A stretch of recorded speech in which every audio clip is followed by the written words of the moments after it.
namummaa dursitu tan like because ani life kiyya miidiyaa hawaasa irratti fidee side effect isaatii fi faayidaa isaati illee waan adda beekuuf ta miidiyaa irra hin jirre tan akkam jeetiin si hima beektaa reefullee life kiyya personal life kiyya waan asirratti himuun feenee fi waa'ee ati nagaa fatte dafee bira dabre asirratti dubbachuu hin barbaanne namaan akkaan jaaladhuun qaba ulaagaa tiyya guutuu leen tanuma akka ishiisanii namni gaa nama isaa ta'u wanti ilaallatu qabaa mire ilma kiyyaaf yookaan daa'ima kiyyaaf haadha ta'uu dandeessu jechuudha. Okay. Thank you. As keessatti murtii amma ati waa'ee jaalallee teetis dhiisi. Jaalallee qabdullee ammaaf achi kaaye. Amma ati akka fakkeenyattiin si godha ati siingiliidhaa jennu. Naannoo 4 yookiin 5 si yaama. Dubartoonni naannoo kanaa naannoo tanaa tana qabdii naannoo tanaa tana qabdii jeetiin si hima. Naannoo san keessaa attam akka filattee bultiif si taatu siitu beeka. Okay. Nakkaffaa. Koo sonaaf an si himee bareeda. No ati naan himin. No. No, wait. Lucky. No, because when you watching see mu dem reason now jiwani khawfani namoni sasjala wan jiraniif maybe sababa sani jecha naanno amma yaadu jirtu kana dhiistee dubartii san filachuu malta maybe so na dhaggeeffadhu jalqaba gaafiti. Okay, never in jail in beeku mujaa kun naannoo tamiratti akka focus godhee jiru an hin beeku. Okay, ni laalla sawwaliin na dhaggeeffadhu likitti na dhaggeeffadhu. Naannoo okay takkaffaa dubartiin Harargee qanxummaan beekamtii jenna achi keenya qanxuudha dubartii jaarsaa akkatti qabatan beeyni jenna taakka dubartii Jimmaa hedduu jaarsa jaalatti jaarsa akka hisaabaa ol jaalatti dubartii naannoo kamiitiin alallee jenna lama iluufi aayee Alex hundisu iluufi Jimmaa walirra godhi okay lama dubartii iluu Jimmaa jala galchine chuufeti hayyee lama maaltu na galchine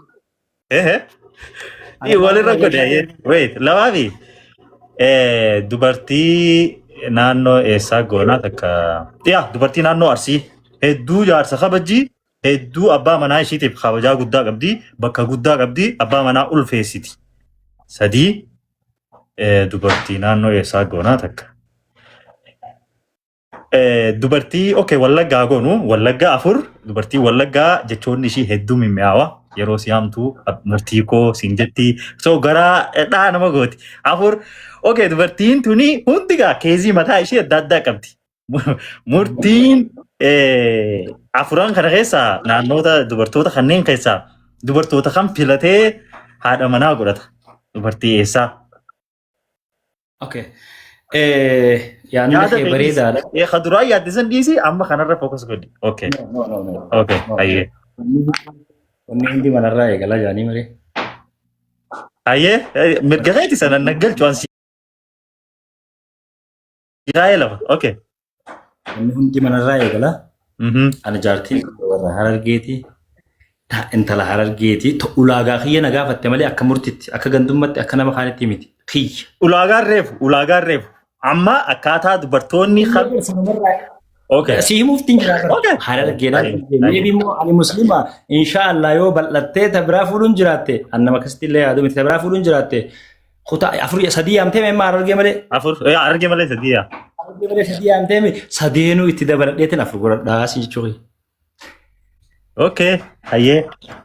Mirga keessa. Okay. First of all. Wanni hundi manarraa eegala. Okay. Ayyee, thank you. Asirratti ammas gaafii biroo murtii yeroo amma keessa jirru tanatti haala amma miidiyaanis wal qabatee dubartii agartee egaa waan agartee yaa namoota jooso godha ana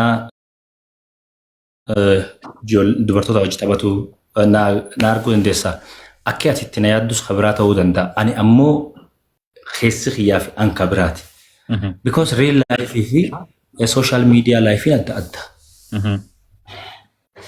man dubartoota Oromootiin